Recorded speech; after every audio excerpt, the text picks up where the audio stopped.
Assalamualaikum warahmatullahi wabarakatuh. Selamat pagi dan salam sejahtera bagi kita semua. Pada pagi hari ini kami akan mempresentasikan makalah manajemen inovasi dengan judul Inovasi Jasa. Tapi sebelum itu kami akan memperkenalkan diri terlebih dahulu. Kami dari kelompok 1 dengan anggota. Yang pertama Farah Fadilah, NIM 717321009. Yang kedua Ahmad Syafi'i, NIM 717351003. Yang ketiga ada Cynthia Dewi, NIM 7173516. Yang keempat Aryansyah Pratama, NIM 717321004. Yang kelima Novika, NIM 717221113. Kami menjelaskan lebih lanjut mengenai materi pada pagi hari ini. Kami akan membacakan agenda style terlebih dahulu. Jadi yang pertama ada pengertian dari inovasi jasa. Yang kedua ada tujuan dari inovasi jasa. Dan yang ketiga ada studi kasus.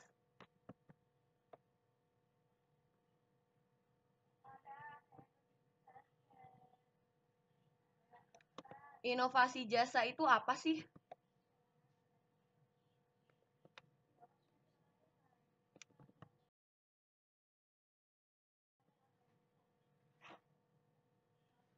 Menurut Kotler pada tahun 2003, bahwa jasa adalah berbagai upaya yang dapat dilakukan oleh salah satu pihak dalam memberikan penawaran pada pihak lain dalam wujud tidak kasat mata dan tidak mengakibatkan kepemilikan atas sesuatu hal.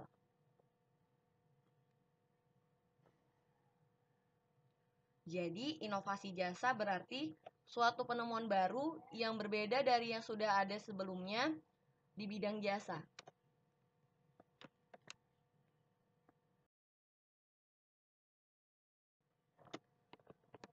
Selanjutnya kita akan membahas mengenai karakteristik jasa masih menurut Kotler pada tahun 2003. Yang pertama adalah intangibility atau tidak berwujud. Jasa tidak seperti produk yang dapat dilihat dengan panca indera, jasa hanya dapat dirasakan manfaat dan kegunaannya. Contohnya seperti ini, ketika teman-teman beli baju ke toko baju, teman-teman dapat pegang nih, oh ini bajunya, teman-teman dapat pakai bajunya ini seperti ini, dan lain sebagainya. Berbeda dengan teman-teman mau membuka bisnis dan teman-teman membutuhkan jasa konsultan keuangan. Teman-teman pergi ke konsultan keuangan, teman-teman nggak bisa pegang yang dinamakan dengan konsultasi itu hal yang seperti apa. Tapi teman-teman dapat rasain bahwa setelah pulang dari konsultan keuangan, teman-teman bisa susun rencana keuangan yang lebih baik untuk bisnis yang teman-teman rencanakan. Kurang lebih seperti itu. Kemudian yang kedua adalah inseparability atau tidak dapat dipisahkan. Jasa tidak dapat dipisahkan antara satu dengan yang lain karena jasa bersifat berkesinambungan. Kalau teman-teman pergi ke mall, teman-teman mau beli skincare, teman-teman bisa cuma beli serumnya aja, atau teman-teman bisa cuma beli tonernya aja, tanpa teman-teman harus ikut sertakan perusahaannya, tanpa teman-teman harus juga ikut sertakan penjualnya dan lain sebagainya. Berbeda halnya dengan kalau teman-teman mau pesan layanan taksi online. Teman-teman harus install dulu aplikasinya, teman-teman harus punya dulu kuota datanya, teman-teman harus pesan dulu step by stepnya, kemudian tukang gojeknya harus datang dulu, baru teman-teman bisa sampai ke tujuan yang teman-teman mau. Jadi nggak bisa teman-teman cuma punya aplikasinya, terus tiba-tiba teman-teman udah sampai aja ke tempat yang teman-teman mau, itu nggak bisa seperti itu. Nah, hal yang seperti ini dinamakan berkesinambungan karena jasa itu terikat antara satu dengan yang lainnya. Kemudian ada variability atau bervariasi. Sama seperti produk, jasa juga bervariasi sesuai dengan kebutuhannya apa nih. Ini sekarang pandemi COVID-19, orang-orang pada social distancing. Nah, yang dibutuhkan adalah inovasi-inovasi yang berbasis digital. Nah, maka jasa-jasa seperti itu yang akan diberikan sesuai dengan situasi dan kondisi. Kemudian ada perishability atau tidak dapat disimpan. Ya, jasa ini merupakan pelayanan yang tidak dapat disimpan seperti produk. Kalau teman-teman beli sepeda motor, ya udah bisa teman-teman bawa pulang ke rumah. Tapi kalau teman-teman pergi ke tukang urut, terkilir, teman-teman diurut, ya teman-teman nggak bisa juga beli tukang urutnya juga untuk buat pulang ke rumah. Enggak, teman-teman cuma bisa rasain aja rasanya diurut seperti apa, manfaatnya seperti apa. Teman-teman nggak bisa bawa pulang tukang urutnya, nggak bisa teman-teman beli tukang urutnya.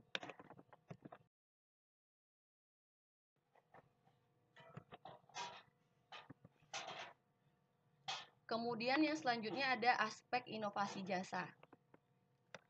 Ada dua kategori utama dalam pengklasifikasian inovasi jasa.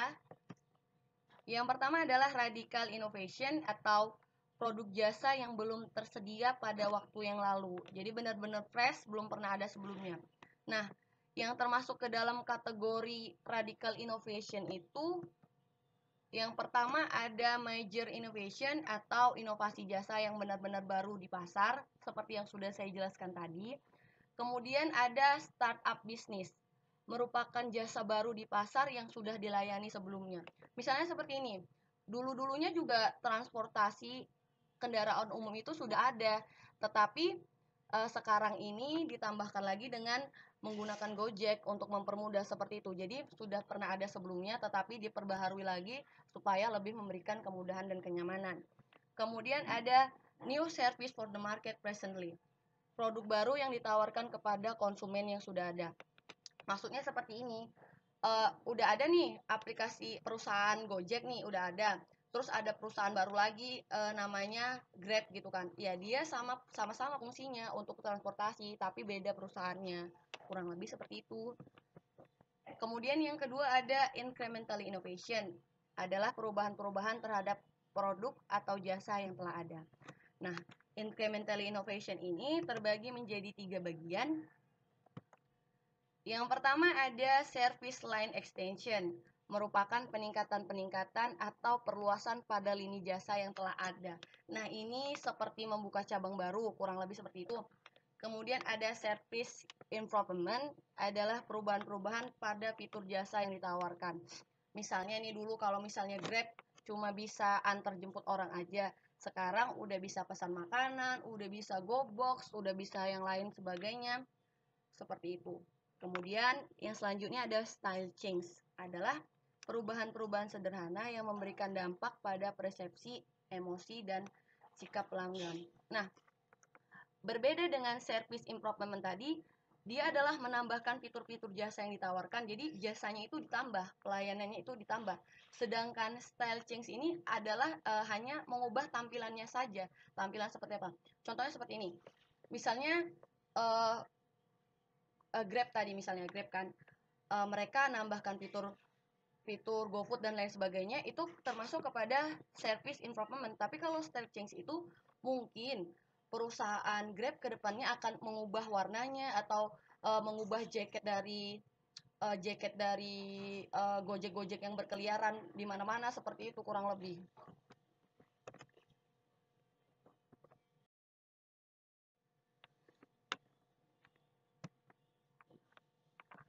Kemudian ada elemen-elemen pola jasa atau service design element. Nah, yang dimaksud dengan elemen itu adalah hal-hal yang mendasar. Jadi ini menurut G.A.V. Simon dan M.J.V. Simon pada tahun 2008 dikategorikan menjadi dua juga. Yang pertama ada struktural element. Nah, yang dimaksud dengan struktural element ini seperti ini. Pengaturan atau pengorganisasian elemen-elemen yang terkait yang berkaitan dengan material atau sistem.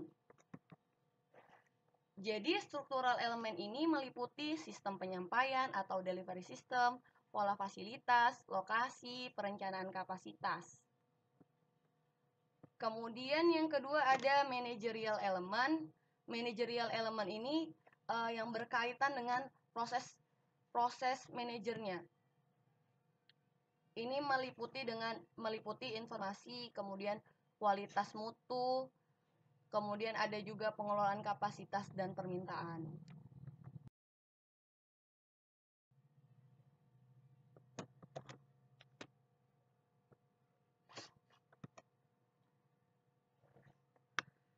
Kemudian ada inovasi jasa, tujuannya untuk apa sih?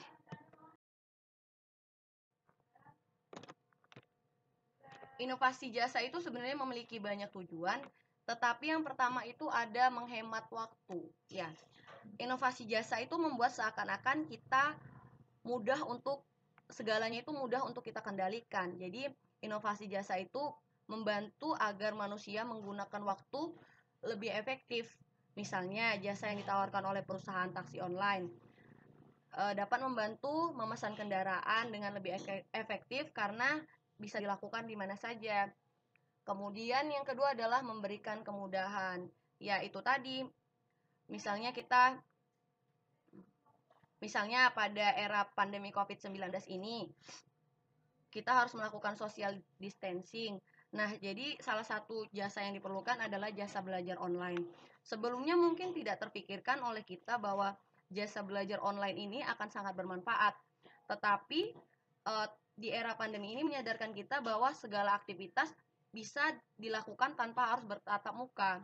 Jadi aktivitas yang dulunya harus dilakukan bertatap muka mulai bergeser sedikit demi sedikit. Dan inovasi jasa itu dibutuhkan sekali untuk memberikan kemudahan. Kemudian yang ketiga adalah memenuhi kebutuhan pelanggan. Ya, apabila perusahaan jasa itu ingin terus tumbuh dan berkembang, otomatis perusahaan jasa itu harus melihat kebutuhan pelanggannya itu seperti apa agar perusahaan jasa tersebut tidak tertinggal. Kemudian juga meningkatkan efisiensi, kemudian juga ada memperbaiki dan meningkatkan layanan jasa. Mohon maaf ada kesalahan sedikit dari PowerPoint yang kami sajikan.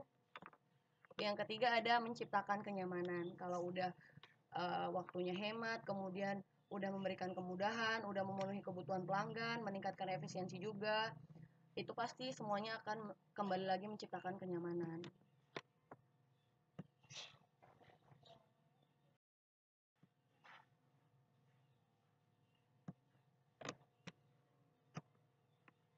Kemudian yang selanjutnya saya akan membacakan tentang studi kasus yang kami angkat. Nah, jadi kami mengangkat studi kasus mengenai PT Pos Indonesia, di mana PT Pos Indonesia ini dulunya merupakan jasa pengiriman surat.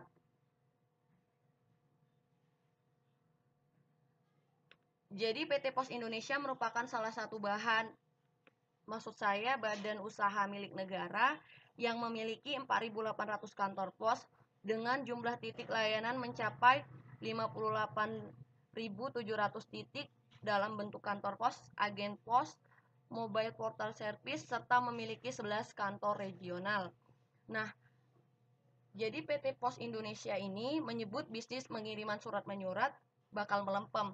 Orang bakal banyak meninggalkan aktivitas mengirim surat lewat pos.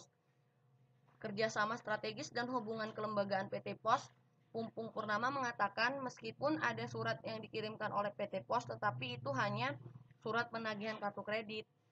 Maka dari itu, Pupu melanjutkan, perseroan fokus pada bisnis lainnya, yaitu jasa pengiriman dan jasa keuangan. Ya, jadi pada saat ini, pos itu sudah tidak difungsikan lagi untuk pengiriman surat menyurat, tetapi sekarang jasanya beralih pada pengiriman jasa ekspedisi. Misalnya saja perusahaan tengah mengambil pasar jasa pengiriman e-commerce seperti Lazada, Blibli. Saat ini lebih banyak bisnis jasa pengiriman, hampir 70%, sisanya 30% di jasa keuangan. Ternyata karena jasa pengiriman itu naik, maka PT Pos Indonesia melihat peluang tersebut dan akhirnya PT Pos Indonesia beralih kepada bisnis jasa pengiriman barang, tidak kepada jasa pengiriman surat menyurat lagi. Baik, kurang dan lebihnya kami mohon maaf. Atas segala kesalahannya kami mohon maaf. Kami ucapkan wabillahi taufiq wal hidayah. Assalamualaikum warahmatullahi wabarakatuh. Selamat pagi menjelang siang. Terima kasih.